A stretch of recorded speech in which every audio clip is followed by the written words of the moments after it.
Thank you so much for joining us. Pleasure. It's a pleasure. Good. I'm going to start off this interview by asking you about the NSA PRISM Internet Surveillance Program. Right. I just want you to give me a sense of how you think this will impact privacy per se for web users.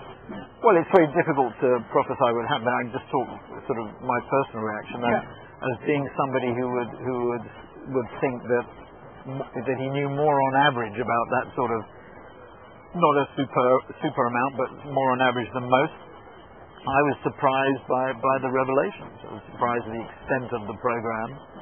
Understand the reasons for it. I mean, if you're president and you're of a country of 330 million people, and you want to maintain a secure nation and prevent things like 9/11, the tragic events of 9/11, or you're in the UK with 60 million people and you have bus bombings of the sort that we've seen. Obviously, intelligence and security is critically important. So you can understand the motivation for it.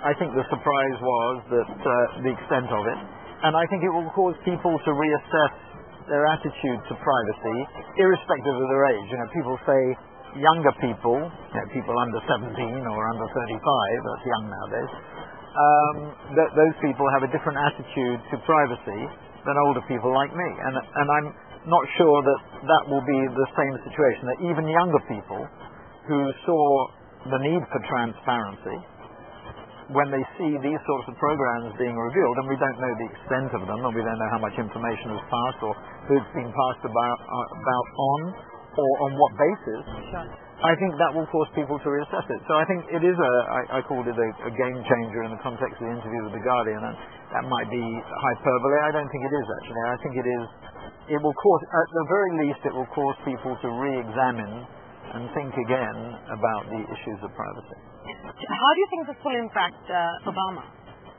Well, I mean, Obama is in his second term. There are a lot of other things that have impacted his presidency very positively and very negatively.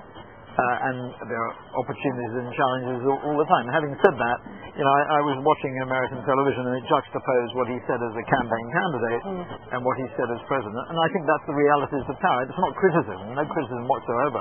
Just a reality that when you're a campaigner or a challenger, you can say things or do things which are very different to when you have the reins of power. And if you look at, I can remember in the context of Osama bin Laden, seeing people on television on Russia Today, actually. It was Noah Chomsky, actually, who made the comment that the raid on bin Laden's house was not acceptable, and the way that he was assassinated was not acceptable, and dumping his body in the sea was not acceptable. And so there are different views on these things, whatever certain people might feel about them. So it's another example of that. And he's had to make a decision. It's a tough decision. And the primary concern, or one of the primary concerns of the president, is security at home. And making sure that the bad guys, as they call them, often are taken care of. Right. Coming to some good news for you. Last year when we met, there was this big hue and cry regarding your pay package. It's finally gone through. It's just a matter of, I know media often doesn't like to report things accurately, so let's be accurate, right? So the vote last year was even under UK practice was non-binding. The vote this year is non-binding.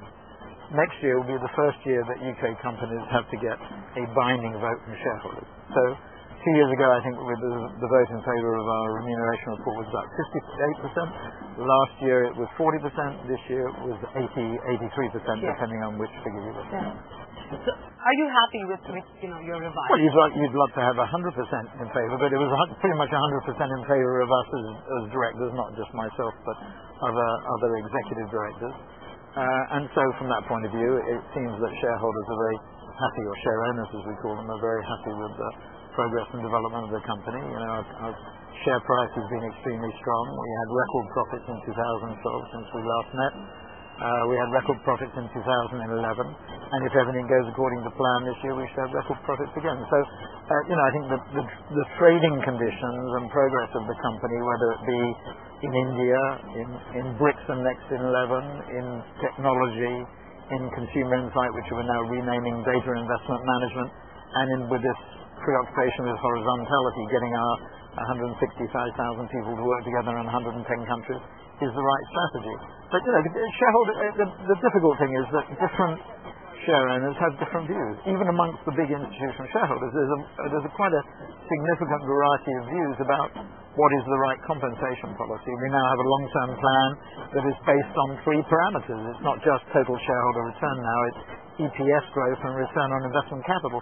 There are still some shareholders who believe that total shareholder return is the best way to do it. So it's very difficult. I mean, it's not something that I've been involved in. It's our compensation committee, and our chairman of that committee and the chairman of the company have been involved in. It's very difficult to get unanimity of view.